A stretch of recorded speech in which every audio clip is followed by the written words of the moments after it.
pessoal, tudo bem? Aqui é a Bruna Giglio, estamos mais uma vez abrindo as portas do Saramban, o seu podcast sobre literatura coreana.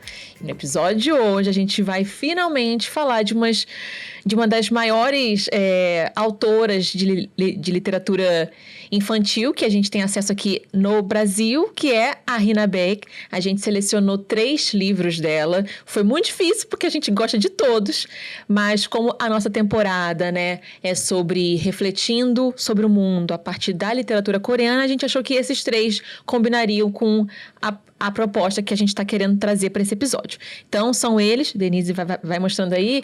Pão de Nuvem. Pão de Nuvem, A Mamãe do Pintinho e Picolé de Lua. O Pão de Nuvem é o mais recente, foi lançado esse ano. A gente já vai falar da ficha técnica de cada um deles.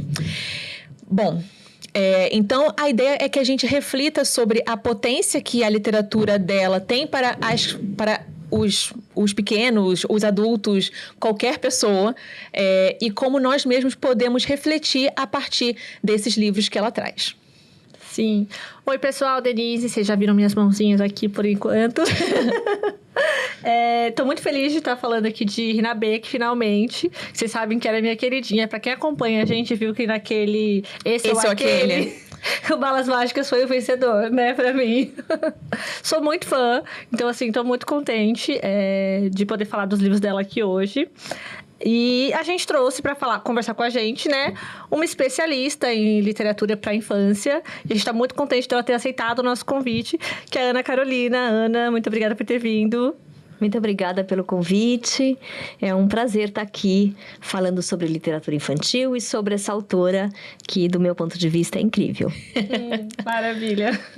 Ana, a gente já quer te agradecer. Já você se apresenta, né? Fala sobre a sua trajetória, como você chegou até esses livros. Mas a gente vai ler um breve resuminho do que a gente sabe a seu respeito por enquanto, né? Você é especialista em formação de leitores, psicóloga, editora, membro do Instituto Emília e muito mais. E aí, daqui a pouco você aprofunda isso pra gente, tá bom? Certo. E aí, novamente, vamos agradecer a LTI, né, o Instituto de Tradução Literária da Coreia, pelo apoio, né, pelo patrocínio nesse episódio, mais uma vez. Muito obrigada. E deixar aí os recadinhos dos últimos livros que foram lançados e os que estão em pré-venda.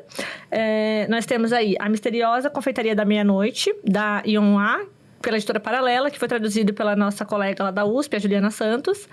O Odisseia Estelar, da Kim Bo-yeon, que vem pela editora Suma e foi tradução do Luiz Girão, nosso querido professor maravilhoso. Como Fazer Balas Mágicas, mais um livro da Rina Baek, que vem aí, né, que é a continuação aí, né, do Balas Mágicas, do Eu Seu Cachorro, que eu já estou super ansiosa. Sim. E vem novamente pela Companhia das Letras, com a tradução da Ara Cultural. Temos O Deus e a Fantasma, da Sophie Kim, que é a continuação, né, do Deus e a Raposa, que vem pela Harlequin Books e com tradução do Yong-Hyo Cho. Naveleira, volume 4, pela New Pop. Solo Leveling, a novel, volume 5. E o quadrinho, volume 8, pela Panini. Então, muita coisa boa vem por aí, gente. Vamos ficar de olho. Bom, então, entrando no tema do episódio de hoje, esses livros aqui, eles são classificados como infantil, infanto-juvenis, mas a gente é daquelas que lê e recomenda para qualquer pessoa, né? Eu acho que nesses livros, assim, não tem muito como você colocar, não, é só para crianças, é só para jovens. A gente aprende muito com eles, Sim. né? Então, já fica aí esse recado.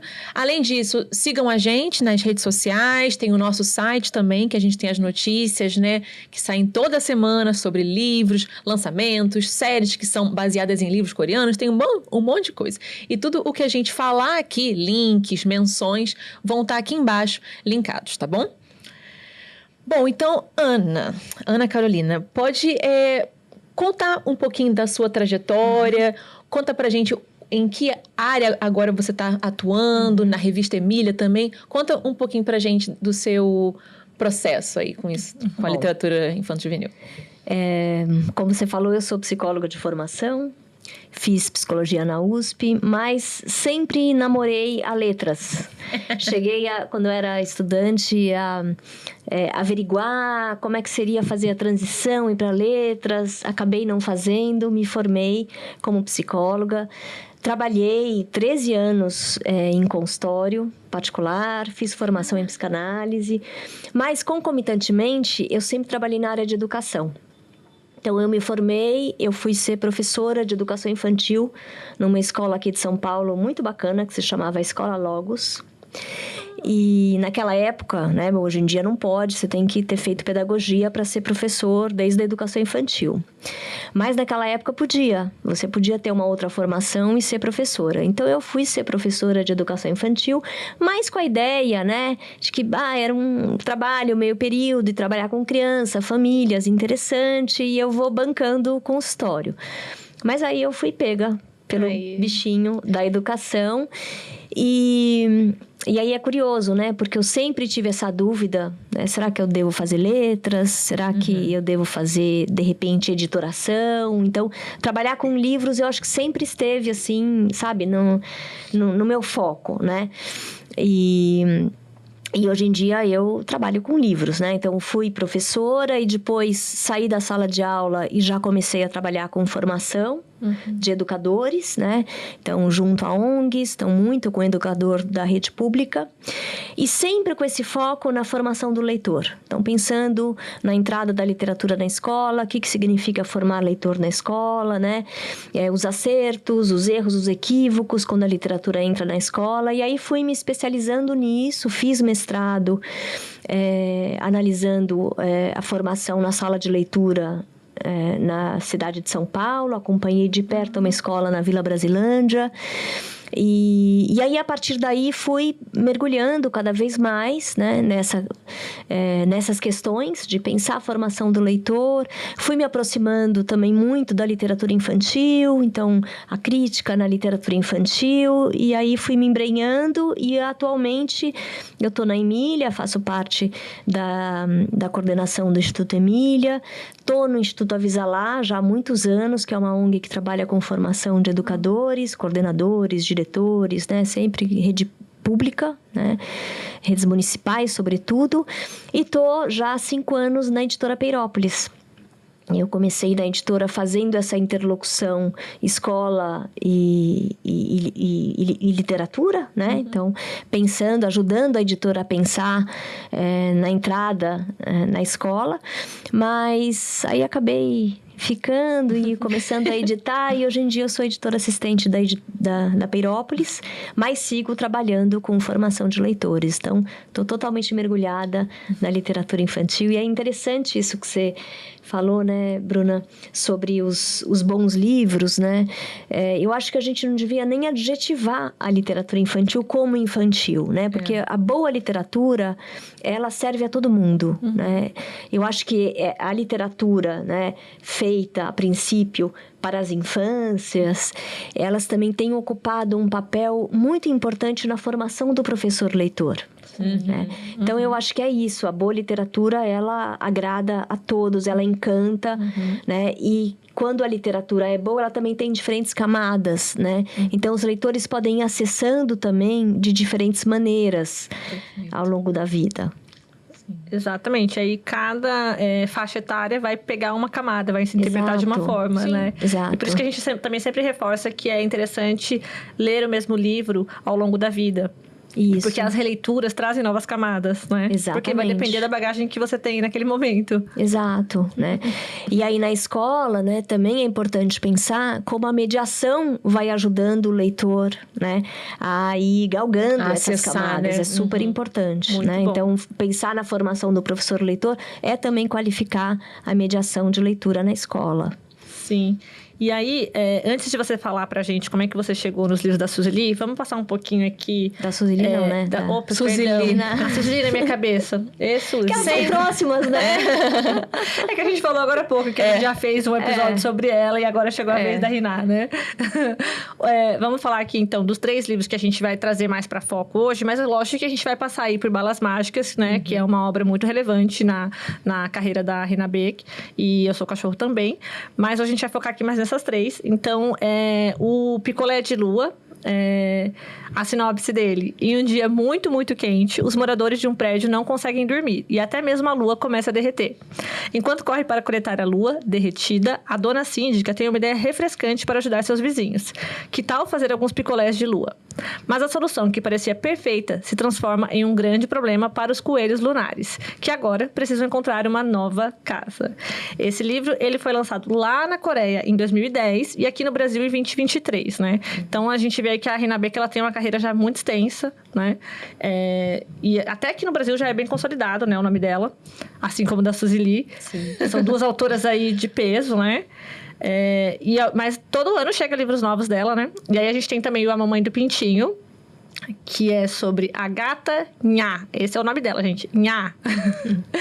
Ela não tem uma fama muito boa. Afinal, ela adora importunar os animais menores, especialmente as galinhas, porque não há lanche de que ela goste mais do que um delicioso ovo fresquinho. Até que Nha conhece, de maneira bastante inusitada, um pintinho que a fará repensar suas atitudes. Esse livro foi lançado lá na Coreia também em 2010 e aqui no Brasil no ano passado, 2024. E a gente tem aqui esse... acabou de sair do forno, gente. Fresquinho. Pão de nuvem. O pão de nuvem, vamos contar um pouquinho da história. Está chovendo e o que é uma grande diversão para a dupla de irmãos dessa história, para o papai gato, é um baita desafio. Afinal, ele está atrasado para o trabalho e a chuva só faz o trânsito da cidade ficar ainda pior. Mas, com um ingrediente especial, a mamãe inventa uma receita para o café da manhã que faz com que todos os problemas passem voando. Esse livro, a gente tinha comentado aqui nos bastidores, né?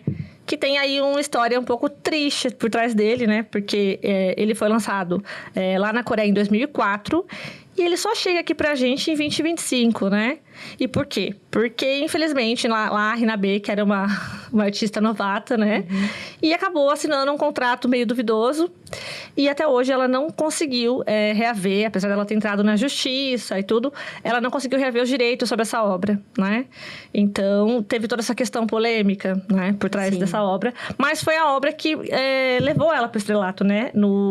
Ela ganhou o Ilustradora do Ano, né? Na Feira de Bolonha, por esse livro, Pão de Nuvem. Exatamente. E lembrando que a tradução de todos os livros dela, inclusive Balas Mágicas e Eu Sou Cachorro, foram feitas pela Ara Cultural, né? Pela agência Ara Cultural, que faz um trabalho primoroso. Eles já contaram um pouquinho dos bastidores da tradução da Mamãe do Pintinho. E é muito legal como eles chegaram até o nome Nha e Piá, assim. Eles vão contando... as etapas anteriores, as possibilidades anteriores, até eles chegarem a isso. É genial. Eles têm, isso, né? têm um trabalho muito bom. Eu participei de um curso do Luiz Girão sobre o Balas Mágicas. Lembro. E aí ele fala também sobre... sobre balas não, sobre Eu Sou Cachorro. Porque eu tô lembrando que tinha os nomes dos cachorros, né? Os cachorros. Como foi as escolhas dos nomes. São nomes incríveis, assim. Quando você vê todo o trabalho que teve por trás da tradução, nossa, deixa encanta ainda mais. Isso mesmo. Bom, e vamos ler um pouquinho sobre a autora. Peraí, aqui no Pão de Nuvem tem um pouquinho. No finalzinho. Sim. Isso. Vou ler só...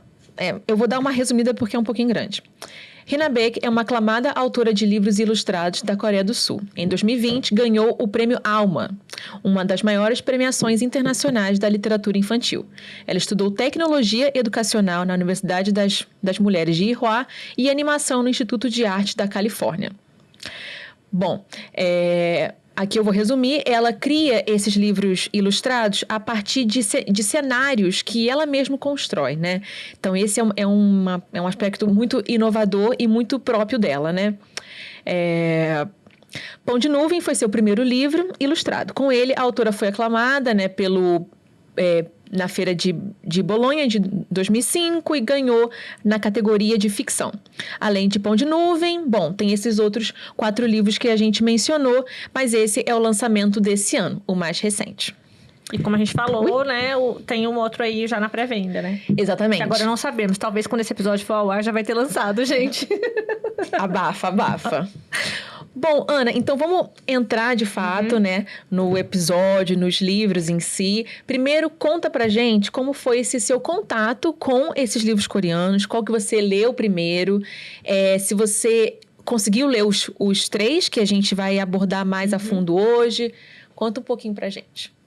Então, eu conheci o trabalho da Rina quando eu participei, esse ano eu não participei, mas já faz muitos anos que eu participo do júri dos destaques da Emília, né? Então, todo ano a revista Emília, ela se debruça sobre a produção do ano anterior. A gente faz um trabalho, assim, muito minucioso e é incrível, porque é um trabalho super formativo, né? A gente recebe os livros das editoras, então as editoras mandam espontaneamente os livros para a revista Emília, a gente faz uma divisão e a gente passa muitos meses lendo esses livros, a gente troca, tem um grupo de leitores que mais ou menos, acho que é umas 10 pessoas por aí, né? São leitores qualificados, enfim, muito habituados à literatura infantil. A gente só trabalha com literatura infantil, não trabalhamos com literatura juvenil. E aí a gente passa meses lendo esses livros e conversando sobre eles, né? E aí, no final, a gente monta uma lista, que é a lista dos destaques dos livros. E aí a gente produz uma resenha de cada livro, explicando por que aquele livro foi considerado um destaque, né? E assim foi que eu conheci a Riná. E eu me lembro que, numa das discussões, eu apresentei o Balas Mágicas, né? Nem todo mundo conhecia. E às vezes hoje em dia a gente faz a reunião online, né? Desde a pandemia a gente começou a fazer online. Antes a gente fazia presencial, aí só tinha gente de São Paulo. Mas aí a gente começou a fazer online, que foi muito bacana, porque daí veio o leitor de lugares muito diferentes do Brasil. E eu acho que isso enriqueceu muito, né? Então essa questão do online, que por um lado a gente ganha muito, por outro lado a gente perde, né? O contato presencial. E de vez em quando, nessas reuniões, a gente elege alguns livros para serem lidos, né? E como ninguém conhecia o Balas Mágicas, eu li, né? E eu tava enlouquecida com esse livro, né? E aí eu li, e assim, foi até curioso, porque no meio da leitura as pessoas já, não, esse vai, né? Calma, não nem terminar, que já ganhou. Então foi assim que eu conheci. E aí, em seguida, eu lembro que Eu Sou o Cachorro não estava nessa seleção, né? Mas porque a gente depende também de receber os livros das editoras. Aí eu fui atrás, porque eu vi que ela tinha publicado, fui atrás de Eu Sou o Cachorro. Fiquei muito apaixonada, né, por esse jeito da Riná construir os livros, né, esse jogo, porque acho que ela faz um jogo, assim, muito, muito acertado, né, e muito poderoso e muito encantador ao mesmo tempo, com o comum, né? Com a vida mais comezinha, mais prosaica, né? Então, essa história dela trabalhar com os cenários, né? Essa arquitetura da miniatura que reproduz também a nossa vida, né? Então, a gente, né? Os livros dela passam pelas ruas, parques, loja, mercado, pelos cômodos da casa, né? Então, a cozinha com aquela bagunça costumeira, né? A escrivaninha com os papéis lá amarrotados, o controle remoto que dentro do sofá, né? Então, eu acho que ela traz esse cenário com o qual todos se identificam, né? Mas, por outro lado, é justamente nesse cenário mais comum que o extraordinário acontece, né? E aí ela faz também essa costura muito boa, que eu acho que é essa costura que representa também a vida interior da criança pequena, né? Em que essa fronteira do mundo real e da fantasia, do mundo mágico, ela não está muito bem estabelecida, né? Ela é muito tênue, a criança circula muito, né, entre o real e o imaginário, né? E a Riná faz isso nos seus livros. Então, acho que isso, né, ela chega muito perto, é como se ela abaixasse, assim, né? Onde as crianças estão, né? No nível da criança, e é dali que ela fala. E eu acho que são poucos os autores que conseguem fazer isso, né? Do jeito que ela faz. Então, acho isso muito encantador, né? E essa mistura, essa trajetória que ela faz, né? Do mundo real e do extraordinário, né? Do mundo real e do inusitado, do completamente insólito, do absurdo que acontece, né? Então, acho que isso é muito encantador e acho que é muito acertado quando a gente se dirige, né? A um público infantil, embora, como a gente falou, os adultos também. E eu acho que é muito isso do lúdico, né? E do faz de conta, né? De como a criança vê o mundo, inventando histórias, né? A partir das imagens, né? Das coisas do cotidiano. E aí é interessante porque a nossa temporada é exatamente sobre como sentir e refletir o mundo através da literatura coreana. Então, aqui, hoje, nesse episódio, a gente vai trazer um pouco mais dessa visão da infância, né? Porque a gente tentou abarcar tudo, né? A gente vai ter um episódio também mais sobre pelo olhar da velhice, né? E eu acho que é importante trazer todas as vozes. Também temos um ensaio crítico, né? Então, é uma perspectiva mais... que é o Vita Contemplativa, que a gente já teve o episódio. Então, a gente está tentando pegar perspectivas, né, diferentes para refletir fenômenos, às vezes, muito similares, né? E aí é interessante, né, porque... a Riná, ela traz a Seul contemporânea como cenário para os seus livros, né? Então, eu acho que é isso mesmo. Ela tem esse olhar muito atento para o entorno, né? E essa preocupação também de conversar com as crianças que estão aí, né? Porque são também as crianças comuns que habitam os livros da Riná, né? E aí eu acho que também, quando esses livros chegam para o leitor brasileiro, né? Eu acho que tanto o leitor brasileiro se identifica, se reconhece, porque tem muita coisa em comum, né? Mas também tem esse aspecto que eu acho que é fundamental, que é esse aspecto da bibliodiversidade, né? Como é importante a gente proporcionar para as crianças pequenas, desde muito cedo, né? O contato com outras culturas, com outros modos de vida, né? Então, acho que isso também é muito importante a gente considerar. E os outros livros, então, você foi atrás agora a partir do nosso convite. Do nosso convite. Né? Foi. A gente fica muito feliz quando os nossos convidados se dispõem a ler o que a gente está indicando. Dedicada. Eu acho muito legal quando acontecem esses encontros, né? Eu sempre falo isso, assim, quando eu vou falar num seminário, eu vou falar num evento, né? Eu acho bacana como... esses convites que acontecem pra gente, eles mobilizam também, né? A gente não vai ficar falando a mesma coisa sempre. Então, cada convite mobiliza alguma coisa diferente em você, né? Porque isso tem a ver com o público, isso tem a ver com quem fez o convite, né?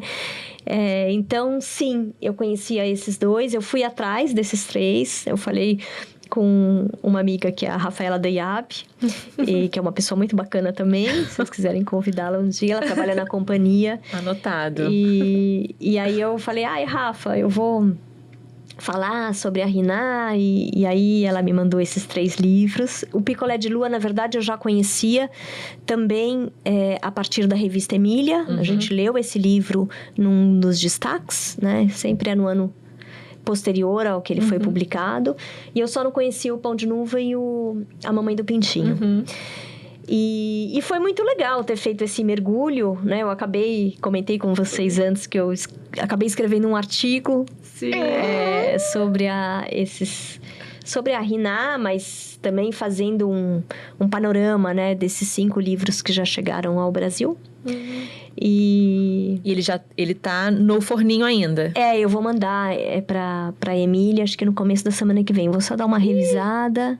Então, talvez quando esse episódio sair, já vai ter lançado, a gente já bota aqui embaixo também. Talvez, aí eu passo pra vocês. Claro. Ai, que tudo, que aí tudo. Eu passo pra vocês. Eu acho que uma coisa importante de falar, né? Vocês comentaram... que a Riná, ela é uma autora de livro ilustrado. Sim. Né? Então, o livro ilustrado é esse livro, não sei se todo mundo sabe. Fique todo à mundo vontade. Que vai assistir o podcast. Sempre é bom reforçar. A gente já teve, como a gente falou, a gente já teve um episódio aqui. Quem quiser ir lá conferir depois, o episódio do professor Luiz Girão, focado em Suzy Lee. E também tivemos um episódio sobre literatura infantil, também, que ele trouxe bastante conceitos. Mas sempre é bom a gente renovar, né? Sim, que foi lá em 2023.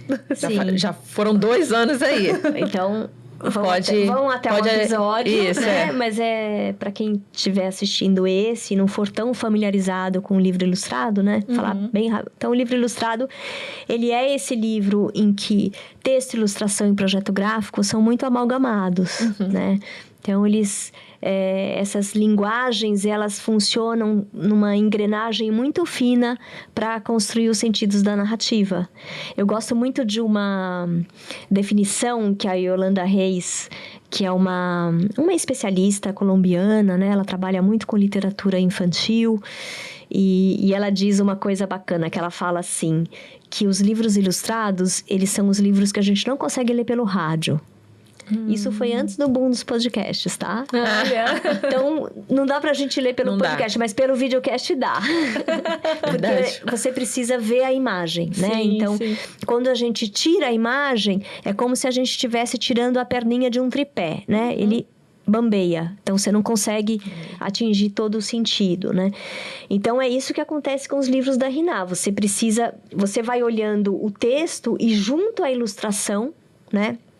Para compor o sentido daquela história. E isso eu acho que também é muito interessante para a formação do leitor, sabe? Eu tenho percebido como quando a gente começa a treinar o nosso olhar para olhar a imagem, a gente vai se tornando um leitor muito atento, um leitor que aprende a desconfiar, né, daquilo que é apresentado de pronto. Então, tem muitos livros que você precisa voltar. Puxa, isso aqui eu não tinha percebido, né? Esse detalhe da imagem, essa brincadeira que a imagem faz com o texto, né? Então, eu acho que os livros ilustrados, eles também contribuem de um modo muito especial para formar o leitor. E a Riná aposta muito nisso, né? A ilustração dela é cheia de detalhes, né? Tem muitas coisas que estão na ilustração e não estão no texto. Então, você precisa da ilustração para compreender, né? Aquele personagem, a vida daquele personagem, os detalhes, né? E isso em todos os livros dela. Eu tô me lembrando do Balas Mágicas, que não é o nosso foco, mas acho que a gente pode falar um pouquinho, né? Pode dar exemplo. Que as balas, por exemplo, elas têm características dos personagens. Né? Então, tem uma bala que tem a cor do rosto do pai com os pontinhos da barba. Né? Da barba. Tem a cor, o tecido do sofá, né? Tem a bala das cores das folhas que caem no outono, dando tchau. Então, isso não está escrito no texto. Isso está só na ilustração. Então, e esse até é um quando, exemplo. no começo, né? Ele fala que ele gosta de brincar sozinho, mas a imagem mostra outra coisa. Exato. Não é? Né? Se você só lê, é uma talvez coisa. você tenha perdido uma camada. Exato, exatamente. Isso está presente em todos. Pensando no Picolé de Lua, né? Tem uma cena... Deixa eu pegar aqui para eu mostrar. Tem uma cena que é quando a síndica, ela já pegou lá a lua derretida, né? E aí, a gente não sabe o que vai fazer... Mas, tá aqui iluminado, né? Então, é um líquido ali. Exato, brilhoso. Aí, no próximo aqui, você vê onde tá a síndica.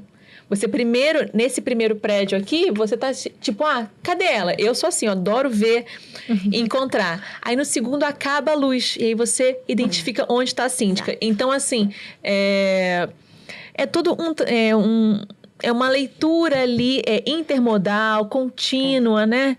E aí, Ana, uma dúvida, a primeira pergunta foi justamente nesse assunto, né? Você parece que leu aqui as perguntas, muito bom, é a sintonia.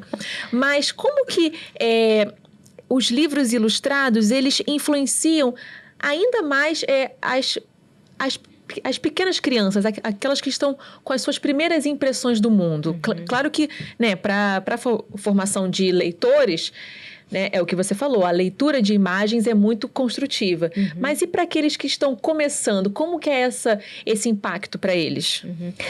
Eu acho que a primeira coisa que a gente precisa falar, né, é que existe uma ideia muito equivocada, né, de que as crianças pequenininhas elas gostam de ilustrações coloridas, né? Com cores bem chamativas.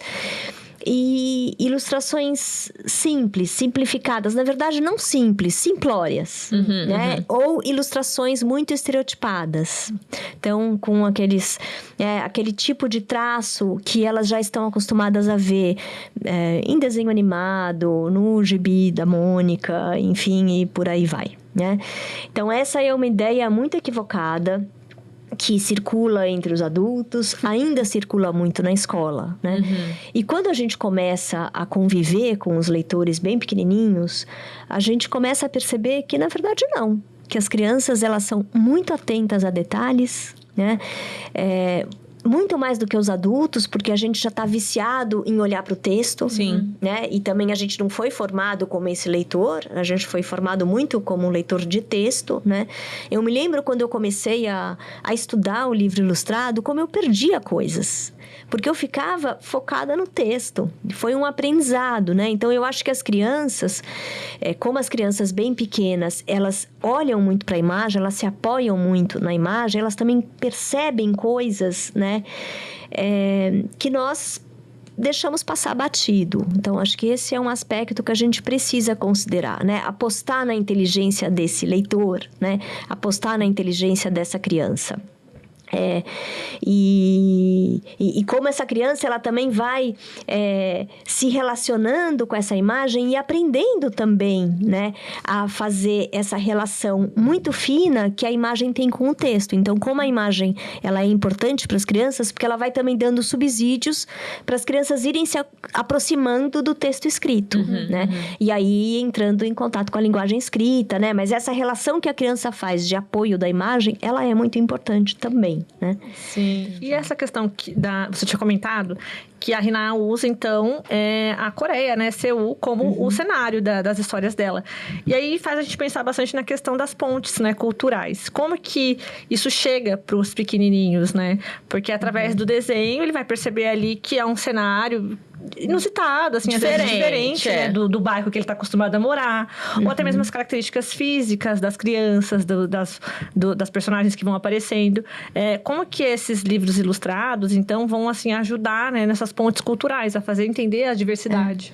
Né? Porque eles vão dando elementos, né, visuais, às vezes no texto também, claro, né, mas muito visuais, ainda mais se tratando da obra da Rina, né, sobre essa outra cultura, sobre esse outro jeito de viver, que tem coisas muito parecidas, principalmente se as crianças, né, leitoras vivem, por exemplo, em São Paulo, numa grande metrópole, no Rio de Janeiro, enfim, né, em outras capitais.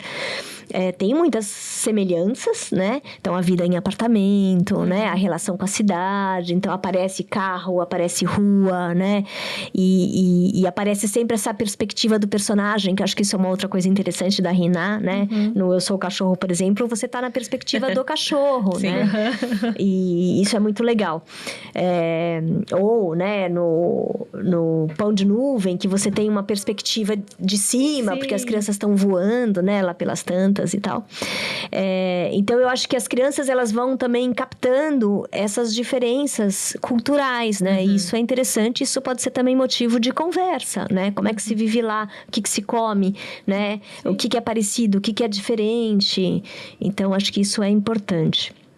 E uma outra coisa, assim, que acho que já fazendo um gancho com isso, né? Que eu acho que a Rina também costura muito bem, que ela consegue fazer a gente viver muito a perspectiva do personagem, né?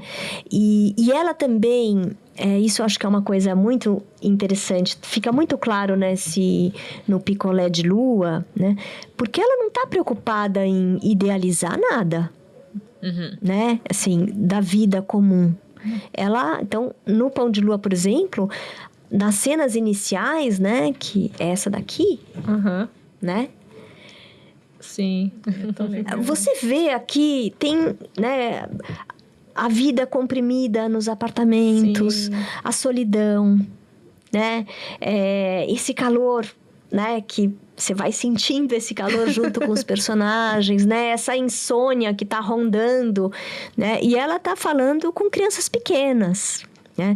Então, eu acho que isso é interessante também, porque às vezes, né, tem muita gente que tem uma ideia de que a literatura infantil, ela precisa dourar a pílula, né? E ela não precisa dourar a pílula. Agora, o bacana da Rina é que ela é uma autora extremamente esperançosa, né? Então, ela mostra essa realidade, a vida como ela é, mas também ela vem com a fantasia, ela vem com o mágico, ela vem com o extraordinário, e nesse extraordinário sempre tem uma perspectiva de solidariedade, de generosidade, de atenção, né, as questões que permeiam a outra pessoa, as necessidades, os dilemas, os problemas, e por aí vai, né?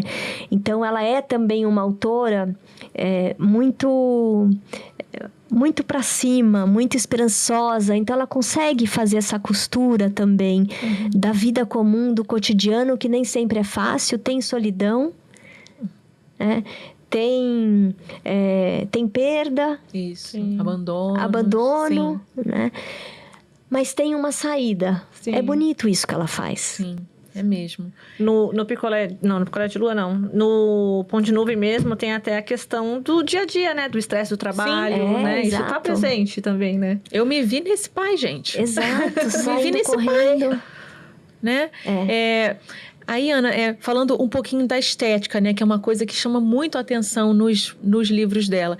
Eu posso falar por mim, assim, ontem eu reli, né, os 3 que a gente ia tratar hoje. E uma coisa que me chama muito a atenção, assim, que eu fico muito cativada, é porque parece que eu tô brincando de boneca, né? Como ela reproduz, né, a casa e tudo. E eu imagino para uma criança, assim, criança lendo esse livro, nossa, eu ia ficar encantada. Então, no Picolé de Lua, eu fiquei horas parada, só na primeira. Parece a casa de boneca, né? Eu ficava, casinhas. Isso, esse aqui eles estão conversando, olha só, que não sei o quê. Aí, próximo. A ponto de quando a síndica sair, eu fiquei assim, calma, qual é o apartamento dela? Aí eu vou, entendeu? Então, a estratégia dela de usar... tudo em miniatura e com recortes muito mundanos, muito reais, também leva a gente para umas reflexões, umas ideias muito diferentes, assim, muito bacana. O que menos se aproxima disso, eu acho que é o A Mamãe do Pintinho, né? Porque era isso que eu ia falar. São uma técnicas diferentes, também, né? Isso, aí a gente vai entrar nisso. No Picolé de Lua, acho que no Balas Mágicas também ela usa muito dessa técnica de fazer as miniaturas. Mas no Da Mamãe do Pintinho eu acho que é carvão, não é? É carvão, isso. Aí, então, a pergunta, ela gira em torno dessas técnicas, né? De estéticas diferentes. Qual é a sua opinião sobre elas? Se quiser entrar em algum específico e dar algum exemplo. E como que isso impacta também, né? Os leitores, as crianças leitoras. Eu acho que essa técnica, né, que lembra o stop motion, né? Isso. Que é a formação da Riná, que às vezes também lembra um pouco o teatro de bonecos, né? Lembra um cenário de teatro, mas que vai aproximando esse cenário do cenário também das brincadeiras das crianças, porque é uma casinha de boneca, né? E ela constrói e fotografa. Então, eu acho que o fato dela também usar a fotografia também aproxima muito da realidade da criança, seja a realidade da casa, né? Então, parece que a gente tá, quando a gente vai, né, entra na casa das Balas Mágicas, né? Ou do Eu Sou Cachorro, ou mesmo do Picolé de Lua, do Pão de Nuvem, a gente se sente um pouco em casa, né? Até a bagunça é semelhante, né? Parece que a gente tá naquela bagunça ali, e os objetos, né? E ela vai também deixando rastros da existência nesse cenário, né? Então, é isso, né? Tem um quadro que tá torto, né? Tem coisas esquecidas. A louça ali, né? Pra lavar. A louça pra lavar, né? Então, ela vai também trabalhando, né, com esses rastros da vida que a gente também vai identificando, né? E para a criança pequena, é muito interessante também ela entrar em contato com diferentes técnicas. E reconhecer essas diferentes técnicas, né? Porque isso vai formando um repertório também estético, imagético da criança. Então, é muito importante. Mas a Riná não se repete, né? Não. Então, a gente tem aqui o Mamãe do Pintinho, que é uma outra... E que tem a ver também com o contexto da história, né? Porque a Inhá, ela é uma gata de rua. Sim. Né? Então, também tem a ver com o carvão, né? A técnica que ela está usando. Né? A técnica que ela está usando, né? Com o contexto, a realidade da Inhá. Então, é muito interessante. Agora, eu acho isso, né? Eu acho que isso parece... É curioso porque a gente vai passando as páginas desses outros livros e a gente está onde? A gente está dentro de um filme? A gente está no livro? Então, é interessante também essa aproximação que ela faz com essas referências que são muito comuns para as crianças, porque as crianças de hoje assistem muito televisão, filmes e etc, né? Então, ela também consegue dialogar com esse contexto cultural das crianças, né? Interessante isso que você falou até sobre como a escolha da técnica já reflete no que a história que ela quer contar, né? Então, por exemplo, acho que isso também é uma das ferramentas que os educadores, né, os mediadores podem usar para incentivar a criticidade, né? Com certeza. Como, por exemplo, você comentou sobre o carvão já trazer para esse aspecto do mais, assim, bruto, uma coisa mais da pessoa, né, da gata de rua, né? Acho que já traz, né, esse referencial. Claro, e isso também contribui para a formação do leitor, né? Então, a gente pensa que um bom livro infantil, né, o feito para as crianças... eu não gosto muito de falar infantil, porque fica parecendo que está muito localizado, né? Então, mas que um bom livro que é feito, a princípio, para as crianças, para as infâncias, tudo nele, nada é gratuito. Tudo tem um porquê. Então, por que você vai fazer um livro na horizontal ou você vai fazer um livro na vertical? Por que você vai usar determinada tipografia? Por que aquele papel, né? Por que aquela... Aí, no caso, né, do trabalho do ilustrador, que às vezes coincide com o autor, por que aquela técnica? E, inclusive, trazer isso para a discussão com as crianças, para a conversa com as crianças, né? Poxa, olha, fazer um percurso na obra da Riná com criança pequena... É incrível. Fenomenal, Fenomenal, né? Não só porque ela mantém, né? Então, por exemplo, esses 2 livros, o Eu Sou Cachorro, Balas Mágicas, ela mantém os personagens. A gente acompanha ao longo do tempo, né? Inclusive o Dong Dong que cresceu, a avó já morreu. Né? O Bolinha envelheceu. Se eu não me engano, tem um livro que é contando a história da avó, não tem? Mas acho que ele não saiu no Brasil ainda. Não saiu. E o que vai sair agora é outra coisa. Eu queria saber de toda essa história. Isso é interessantíssimo, é um universo, né? É o universo Balas Mágicas. E, aliás, o Balas Mágicas e o Eu Sou Cachorro, no ano passado, eles foram adaptados, né, para um curta. Você falou sobre, parece que tá assistindo um filme. Sim. E exatamente, ele foi adaptado para um curta e concorreu ao Oscar, inclusive, né? É isso mesmo. E outros livros da Riná foram adaptados para teatro na Coreia, né, do Sul. Então, realmente, ela conversa com essas outras linguagens. Isso é bem interessante para as crianças, né? Então, fazer esse percurso, por exemplo, e aventar com as crianças a hipótese de por que ela mudou a técnica na Mamãe do Pintinho? Entendi. Não é? Por que ela não fez? Né? Como é que isso tem a ver com a história? Então, isso também vai... forjando um leitor que interpreta, né, que considera todos os aspectos do livro na sua leitura. É bastante potente, né, para a formação do leitor. Muito, acho que é exatamente isso, né? A forma e o conteúdo tem que estar caminhando junto, né? Porque também tem essa questão do livro ser um objeto, né? Que é para ser explorado, né? Sim, com certeza. É que a gente foi criado, né? Disso de que o livro só tem o texto verbal ali, né? Então, sim, acho que é um trabalho dos professores e mediadores. Inclusive, a gente deveria aprender mais isso, né? Na licenciatura, por exemplo. Falta muito disso, né? Eu, por exemplo, eu estou aprendendo a ler, né, esses livros multimodais, digamos assim, aqui com o podcast, com os livros coreanos, né? Com os convidados maravilhosos. Com os convidados, com certeza, com os convidados. É isso aí. Mesmo as faculdades de pedagogia, olha, é raríssimo você ter uma matéria de literatura ou de mediação de leitura. É muito raro. E é um aspecto fundamental, né? Se a gente considera o quão central a literatura é, não só para a formação de quem está na escola, para a formação humana, né? Então, teria que ter realmente em todas as licenciaturas e, pelo amor de Deus, na faculdade de pedagogia, né?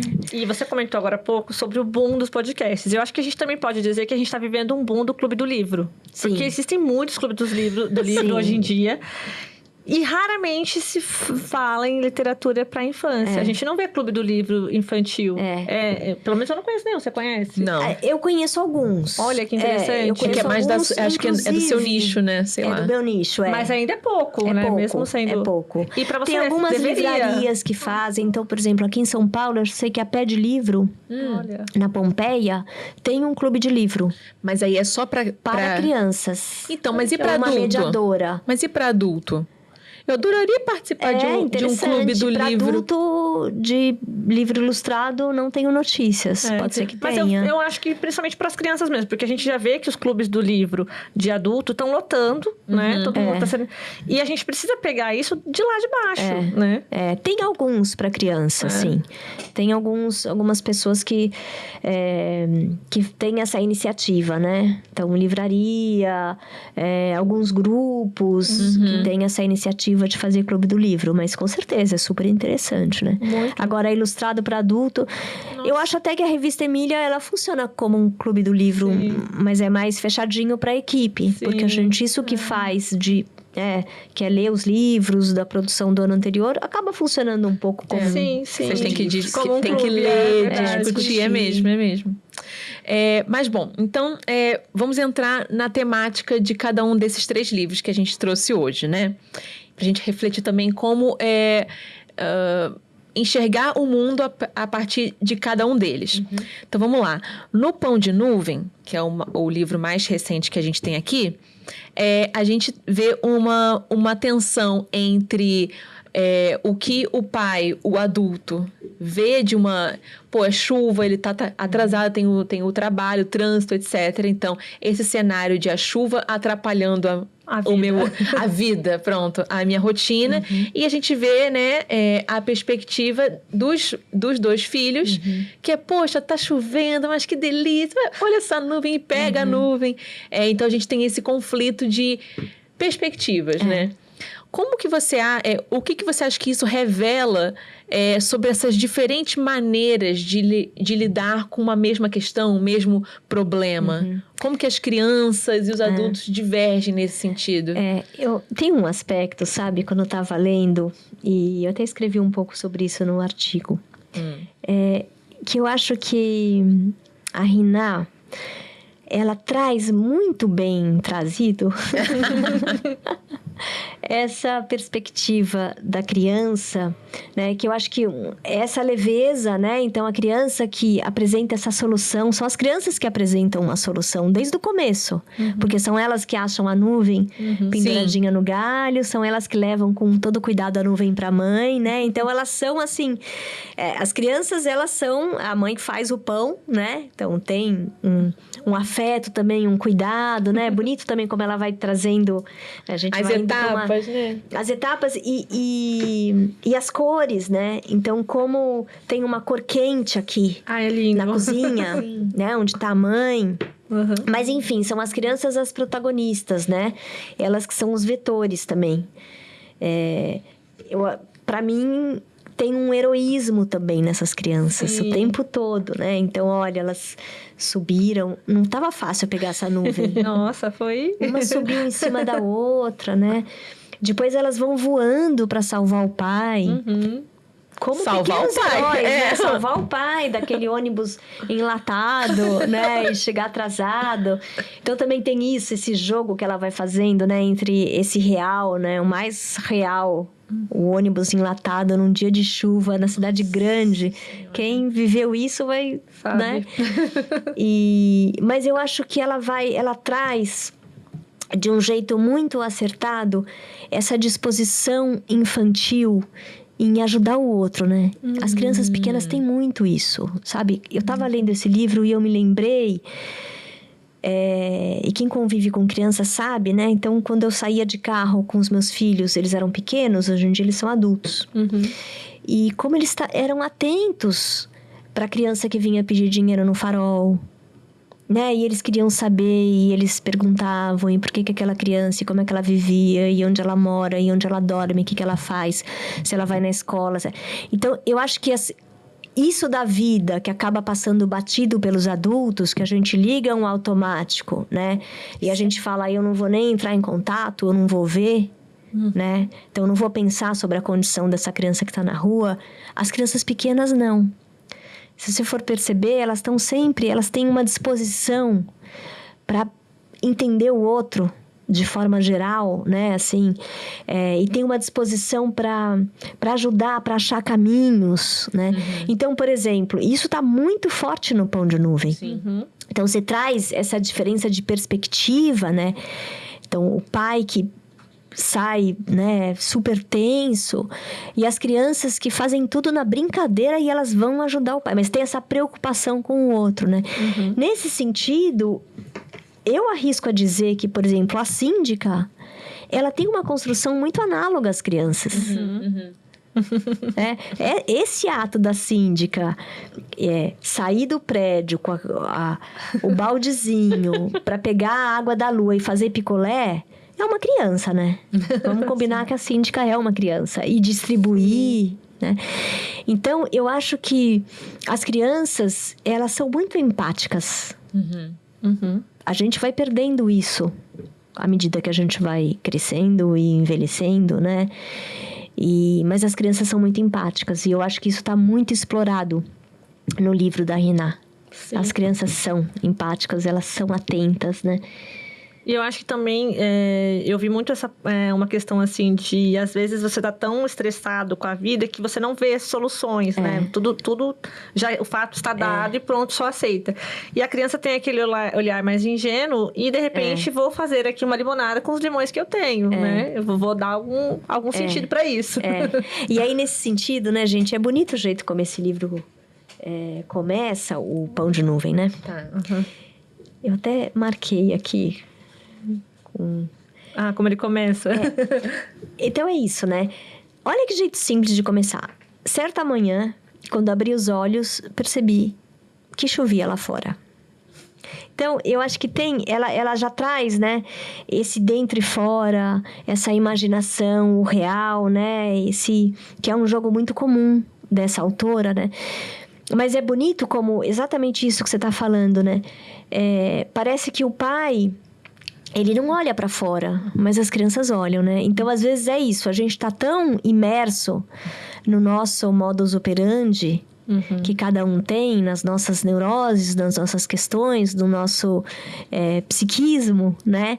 Que a gente esquece de olhar para fora e ver o que tem de diferente fora.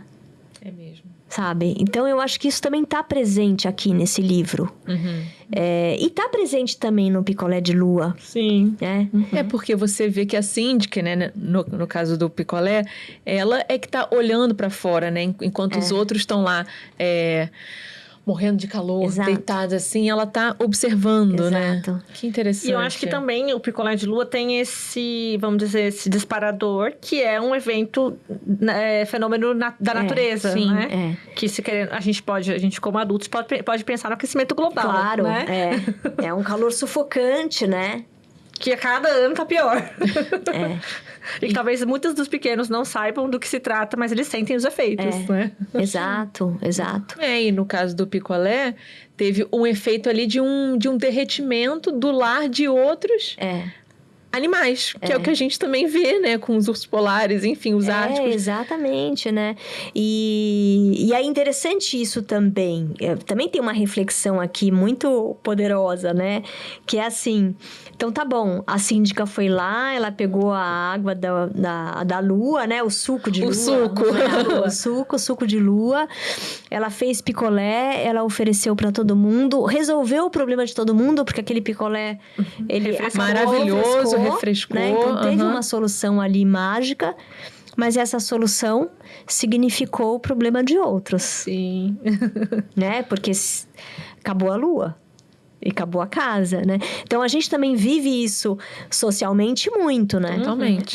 Então tá bom. A gente vai viver com o nosso ar-condicionado? Ok. Só que esse ar-condicionado tá contribuindo para o aquecimento global, né? Então, assim, eu acho que também tem esse jogo que ela traz, né?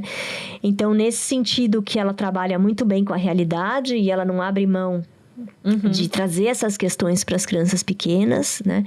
Que, aliás, muitas vezes estão muito atentas a isso, Ingenuamente, a gente acha que não. É, porque a gente acha que tem que ser didático, né? É. Olha só, a lua derreteu. E os coelhos, né? Não é assim. As crianças percebem, como você falou, de uma forma muito mais... Exato.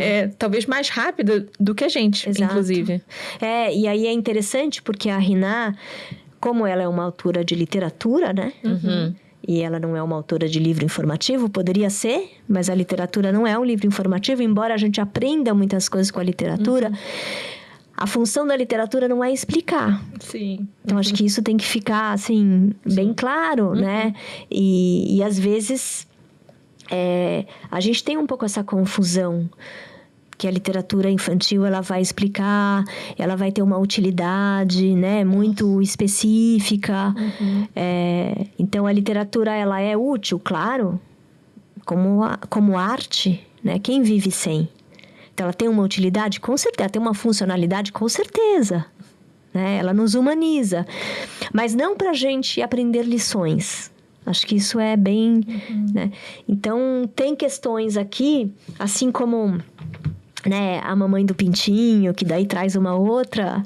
A transformação é bonito, né? A transformação da mãe, dessa gata em mãe, né? Dessa gata terrível, horrorosa, egoísta, né? Uma fama péssima. Uma fama péssima que se transforma, né? Numa mãe muito atenta, cuidadosa, né? Amorosa. Sim. E que reconhece que gosta disso, né?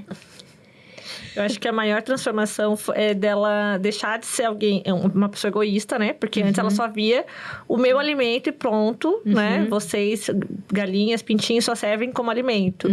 E a partir do momento que ela decide cuidar do pintinho, como né, se torna mãe, ela para de pensar em si, passa a pensar no outro, né? E ter essa proteção, né? Esse cuidado. É muito bonito.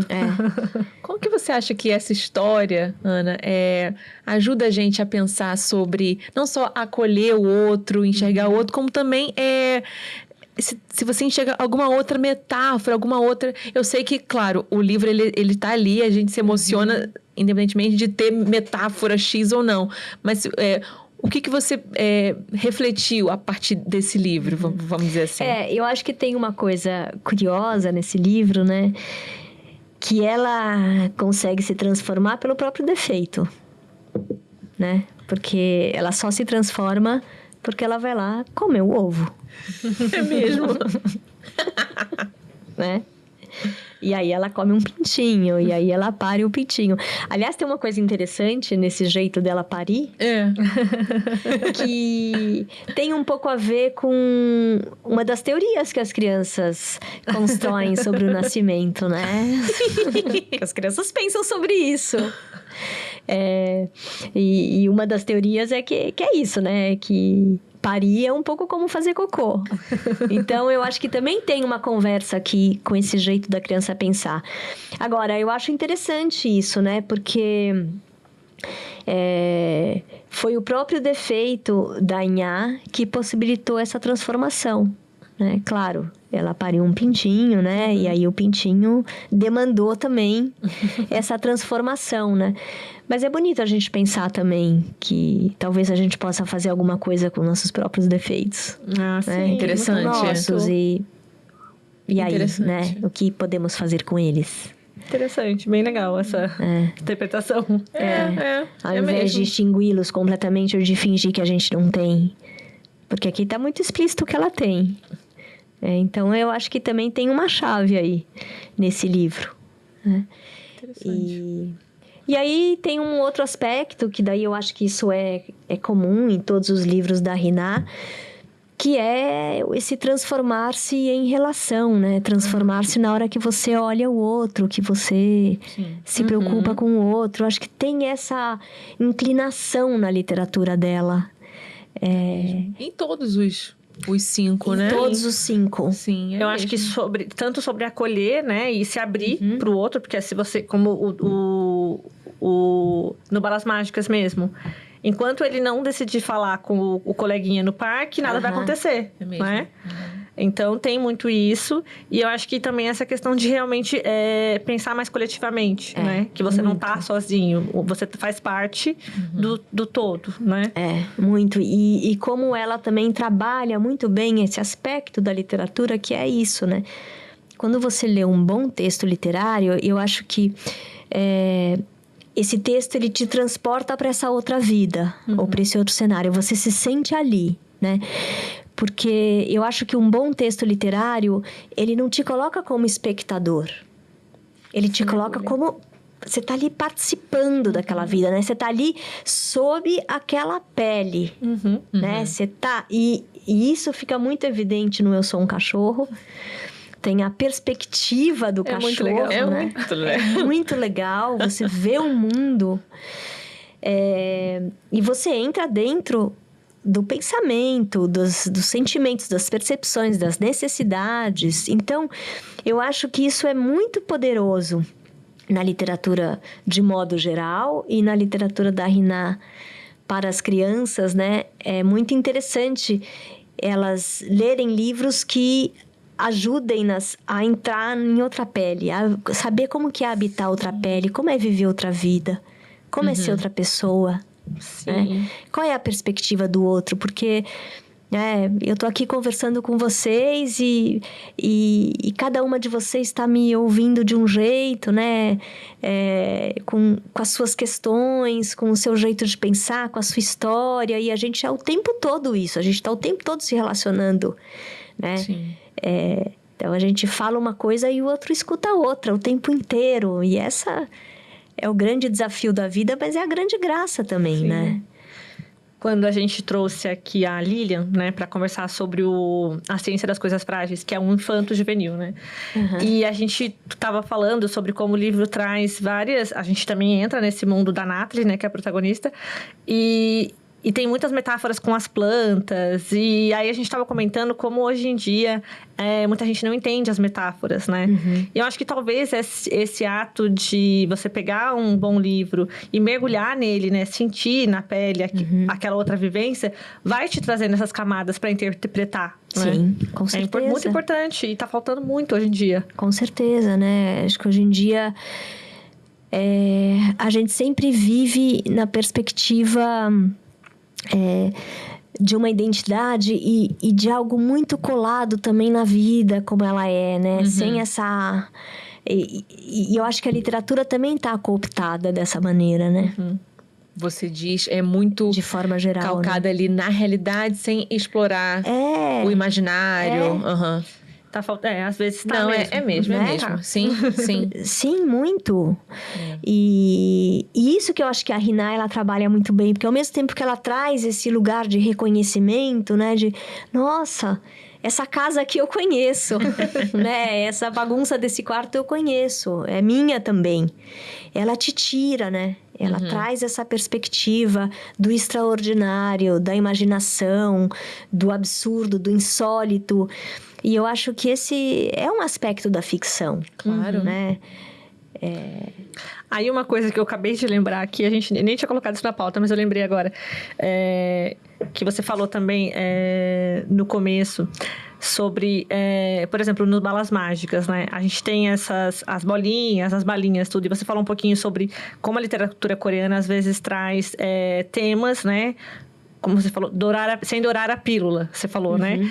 E fala de temas, às vezes, complexos e tudo mais. E aí, a gente, quando trouxemos o Luiz, ele comentou que ele, como agente literário, às vezes existe uma barreira com as editoras, exatamente por conta disso, de não dourar a pílula, ou de ter elementos que na Coreia do Sul vamos dizer, comum, né? Tudo bem uma criança entrar em contato com esse elemento, e que no Brasil já não pode. Por exemplo, algum desenho que uma criança esteja carregando uma arma, acho que ele mostrou em um livro. Sim. E aí teve a questão de, tipo, o Balas Mágicas com as balinhas e drogas, questões assim. Não, você chegou a ter alguém falou alguma coisa a respeito? Ou nunca passou nada não, no nunca Balas ninguém Mágicas? me falou a respeito, né? Agora... Alucinógeno. O mundo tá muito chato, né? Pô, fala sério. Então, eu achava que porque aí seria muito enxergar isso como literal, né? Porque assim, eu acho literal. que a editora brasileira Poxa poderia... vida. Eu acho que a editora brasileira poderia ter encrencado Não sei, porque no Balas Mágicas a gente tem a ausência, né, de uma figura materna e a gente sabe que a avó não tá ali, né? É só no Eu Sou Cachorro que a gente conhece essa avó. Eu achava que era por isso. Agora, isso de balas... Aí já é demais, né? Mas a gente vê muito essa patrulha, né? Nossa Senhora! A gente vê muito essa patrulha. E aí eu acho que tem vários problemas, né? Assim... E aí, quem trabalha com literatura infantil tem que sempre se colocar essa questão. Claro que quando você escreve para as crianças, né, pensando que esse livro vai chegar no público infantil, que estão num momento formativo, né, se formando como sujeitos, né, uma formação que não acaba nunca, a gente também tá. Mas, enfim, ali é um momento, né? Fértil, muito fértil. Propício. Claro que você tem que ter um cuidado com o que você vai publicar. Né? Isso é evidente. E você tem que prestar muita atenção no livro, no que está no texto, no que está na ilustração, né? De que forma aquele texto, aquela ilustração contempla os mais variados tipos de leitor.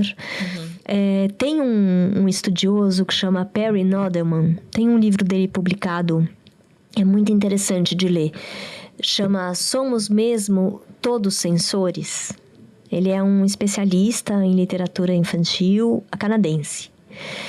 E o Selo Emília, junto com a Solis Luna, publicou um livro bem pequenininho, mas muito, assim, assertivo, que se chama Somos Mesmo Todos Censores, que ele traz um artigo que ele escreveu há 20 anos, coisa assim, 25 anos, e ele revisitando esse artigo tantos anos depois, né? Então, ele coloca ali uma questão que é interessante, que é isso.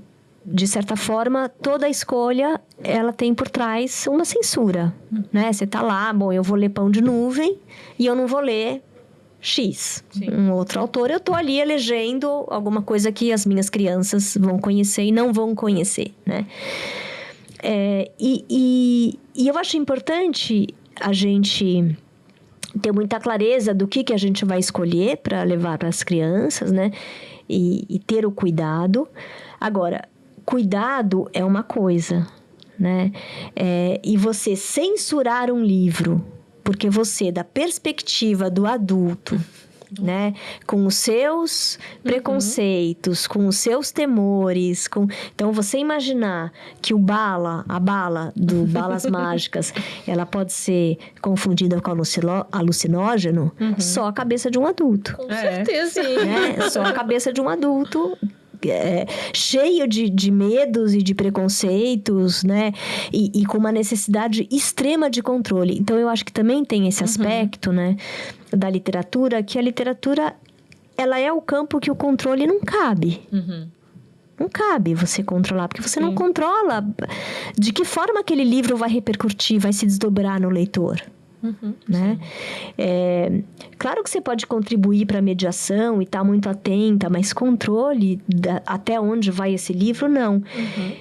E eu acho que muitos adultos têm o desejo de controlar, né? Então, assim, aí você não vai falar sobre morte com a criança, mas a criança vive a morte. Sabe? Ela tá pensando sobre essas questões, né? Então, não falar não é o melhor caminho. O melhor caminho é falar, e a literatura é um terreno seguro, porque a criança sabe que aquilo não faz parte, não é a vida dela, né? Mas é um terreno seguro que ela pode olhar para essas questões. Sim. Né? Então, eu acho que isso é, assim, é um cuidado que se tem que ter, né? E eu acho que a gente vive num mundo muito patrulhado. Sim. A literatura está muito patrulhada, né? Tem um movimento de higienizar a literatura infantil, né? Então, a gente teve isso já nos contos de fadas, né? Então, vamos tirar essa parte, vamos tirar isso, não vamos falar disso, né? E a gente vê, e a gente precisa prestar atenção, porque, de repente, a literatura, ela é esse terreno também que as crianças podem entrar em contato com a contradição, com as coisas difíceis da vida, né? Com a grande questão da vida, que é a morte. Ela é o terreno propício para isso. Né? Talvez, inclusive, mais... eu não vou falar sutil, mas... prepara, né? Eu acho que se você não fala, você... não aborda esse assunto, só torna o assunto ainda maior, né? Ainda mais polêmico, digamos assim, né? Claro. Inclusive para elas, Com certeza, né? crianças. E assim, né? Então o livro não pode... Esse livro não, porque ele tem um aspecto, uma passagem violenta. Não, porque ele tem... Bom, e a criança vai fazer o que com a violência dela? Sim, porque todos nós temos dentro da gente, né? Então eu acho que ela precisa também encontrar uma linguagem para aquilo que ela sente. E a literatura é esse lugar também, né? Então, mas a gente está vivendo um momento que realmente, né? E aí eu acho ótimo que tenham livros que furem essa barreira. Sim.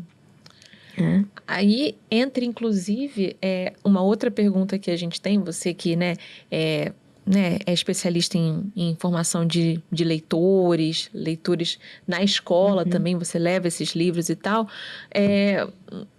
Como você vê esse movimento de levar livros que furam essa bolha para as escolas, né?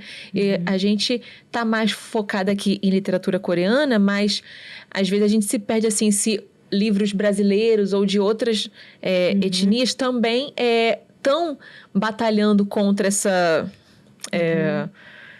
higienização, né? Como você falou. Sim. Qual que é a importância de trazer livros como esses para as escolas, né? Eu acho que é fundamental, né? Inclusive, curiosa essa sua pergunta, né? Porque eu circulo muito com professores de todo lugar do Brasil, né? E professores de rede pública. E muitas vezes, sabe, a gente vê que as escolas até têm um acervo interessante, né? Mas existe ainda uma tendência, e aí por isso que é tão importante ter o trabalho de formação de leitores na escola, com professores, com a equipe, porque existe muito uma tendência de ficar no conhecido. Aqueles livros que... então, por exemplo, sei lá, outro dia eu fui numa escola e a professora falou assim... há 30 anos eu leio esse livro da Ruth Rocha com os meus alunos, né? E assim, puxa, enorme admiração pela Ruth Rocha, né? A importância dela para a formação dos leitores no Brasil é imensa, é enorme, né? Mas... tem muito autor e autora para além da Ruth Rocha, né? Vamos continuar lendo a Ruth Rocha? Vamos, né? Mas vamos também conhecer outras vozes de outros lugares, né? Sim. Outras perspectivas, outros jeitos de narrar, outras linguagens. Então, e olha, da minha experiência quando a gente leva esses livros e começa a ler esses livros com os professores, aí abre. Né? Nossa, olha o que tem, porque olha o que tem para mostrar para as crianças, né? Olha quanta coisa de qualidade diferente, né? Enfim, é um mundo que se abre e os professores em geral são muito abertos, né? Claro, eu acho que tem, né, muitas vezes tem a questão religiosa, né, que às vezes aparece, mas eu acho que a gente tem que ir trabalhando e ir formando também esse professor leitor, que vai vendo também uma qualidade nessa diversidade, né? E eu acho que também é importante, porque como você falou, aí você pegar aí livros que foram escritos há 30 anos, né? E tá trazendo ainda pra criança de hoje, né? 2025, muitas vezes esse livro não vai falar com a realidade dela tanto quanto, por exemplo, um livro da Rina Beck, que como você falou, a própria linguagem de parecer mais uma fotografia, um filme... traz mais uma realidade do que a gente está acostumado hoje, que a gente está o dia inteiro com as telas, com vídeos. Então, se aproxima muito mais, né? Tem um diálogo aí, né? A vida nas cidades também. Com certeza. E, ao mesmo tempo, desloca, né? Porque não é uma tela. Sim, um livro, né? Então, tem outra experiência. Então, não é a mesma coisa de ver a tela, mas tem uma conversa, né? Eu acho que isso é importante também. Mas tem essa tensão, tem essa parada, né? Então, eu acho que é isso. Eu acho que, assim, é interessante a gente ler os autores mais clássicos, claro. É importantíssimo. É interessante ler aqueles que foram publicados, né, há 50 anos. É interessante, né? Mas é interessante também trazer essa literatura que atualmente, né, no nosso contemporâneo, tá muito rica. Sim. Né? Tem muita coisa boa sendo feita. Né? Fora todos esses autores que estão conseguindo publicar agora, né? Com as suas experiências de vida e que não tinham espaço Sim. há 10, 15 anos no mercado editorial, né? Isso entra muito na Então, pauta nossa, né, inclusive desse podcast, né? Porque é um podcast de literatura coreana. Em nenhum momento a gente fala, não leiam os clássicos. Claro. Mas existe muitas outras histórias pra gente consumir e ler também, né? Então, a gente tá falando a mesma língua aqui nesse sentido. E a gente tá nesse momento de estar trazendo mais vozes de outros países, né? Mas eu acho que também é importante olhar para dentro do seu país e dar voz aos autores mais jovens, exatamente. Com certeza. Né? Sim. Que vem trazendo, assim, novas problemáticas até também, né? Sim. Porque são, às vezes, muitas vezes, situações que são novas, né? Então, a pessoa tá trazendo uma nova realidade mesmo, né? E aí, você falando um pouco disso, a gente já tá quase se encaminhando aqui pro final, a gente queria que você recomendasse, então, outras leituras que conversam, né? Com Rinabek, com tudo isso que a gente falou aqui hoje. Que furam essa bolha, né? Essa bolha. Colocam a gente, né, pra pertinho ali dos personagens. Aí recomenda algumas pra gente, se você quiser. A gente adora. E é de literatura Pode ser infantil, pode ser... o que você adulta. quiser. Qualquer coisa. Também, assim, lembrei de um filme que eu vi que também tem essa pegada. Pode recomendar também. Que os ouvintes aqui adoram. A gente ama também. E a gente só aumenta a nossa lista. Isso aí. Olha, eu vou recomendar... Não sei porque eu pensei nesse livro agora. E eu acho que porque eu pensei... Assim que é bom. Assim que é bom. Tem que vir. Tem que vir. A gente publicou pela Peirópolis no ano passado um livro que eu acho muito encantador, que se chama A Viagem de Hano e Ganda, que é de um autor que ele é pernambucano, mas ele vive em Minas. Então, acho que talvez ele seja mais um mineiro do que um pernambucano, que é o Tadeu Sarmento. E ele fez ele criou uma história a partir de um acontecimento real que há muitos séculos, agora eu não vou lembrar, mas eu acho que é no século XVI, alguma coisa assim, 1500, talvez seja século XVII, ou talvez seja até antes. Porque eu não sou muito boa para número, mas há muito tempo. Há muito tempo. O rei de Portugal, ele resolve dar um presente muito especial ao Papa. E naquela época não existia fotografia, nada disso, né? Que tem hoje. Então, ele resolve dar um elefante. Elefante era um presente, assim, porque... Legítimo, não é né? que as pessoas viam elefante em todos os lugares, né? Tinha elefante só em alguns... Tinha na África, Sim. né? Na Ásia, mas... Não é que assim, tinha elefante à torta direito, como hoje, que você sabe muito bem o que é um elefante, as pessoas não sabiam, né? E ele resolve dar esse presente pro Papa, e ele mesmo não sabia como que era um elefante, porque naquela época existiam os bestiários, né? Que eram aquelas publicações que... né, ilustravam, traziam ilustrações de bichos reais, mas também de bichos imaginários, né? Imaginados, misturados. E ele resolve dar esse elefante, mas na verdade o que vai pro Papa é um rinoceronte. E aí a partir daí... E aí é interessante, porque tem uma questão com o narrador nesse livro, e também tem vamos dizer assim, que a gente pode fazer uma relação com as fake news. Sim. Muito bom. É mesmo. Então, vocês me pediram uma dica. Eu não sei porquê, eu nem tô com esse livro tão em mente, mas se surgiu, esse livro. Legal. Que bom. Já interessei, já gostei. Eu gostei também. A gente vai deixar aqui embaixo, né?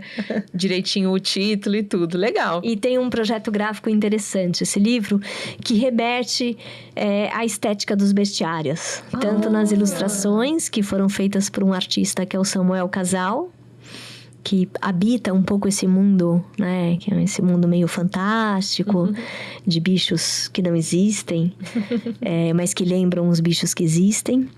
Então, tem essa estética dos bestiários também na tipografia, que interessante. na disposição do texto na página.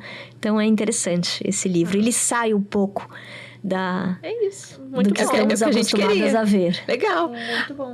Antes de você falar as suas redes, assim, pra gente acompanhar a Revista Emília, etc., a pergunta que não quer calar. Vê se você consegue responder. Qual desses 5 É difícil. Então, O favorito. qual é o favorito? É difícil, né? A gente pergunta pro outro porque a gente não tem a resposta, entendeu?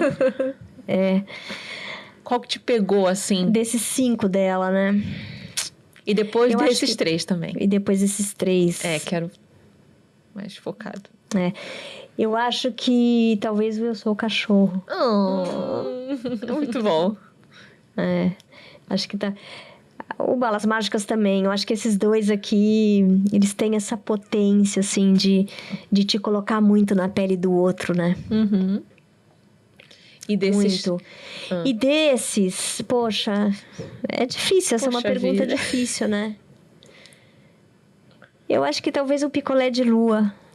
É o acho meu que- também. Picolé de Lua traz esse insólito, né? Tem uma coisa completamente outra aqui.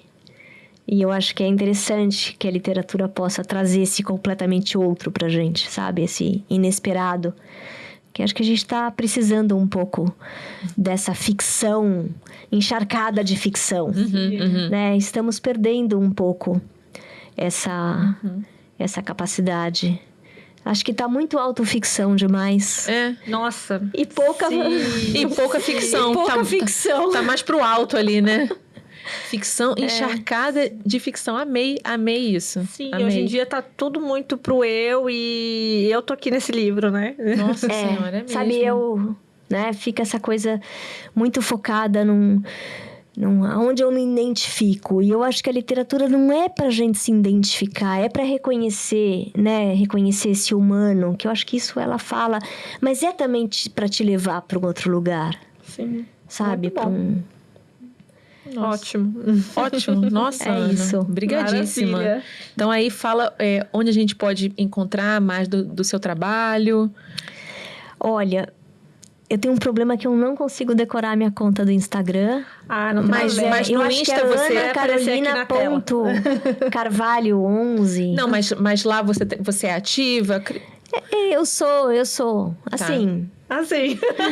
Então, Revista Emília, né? Revista Emília, Peirópolis, E o... o Instituto Avisalá, Avisalá. são os lugares que eu trabalho.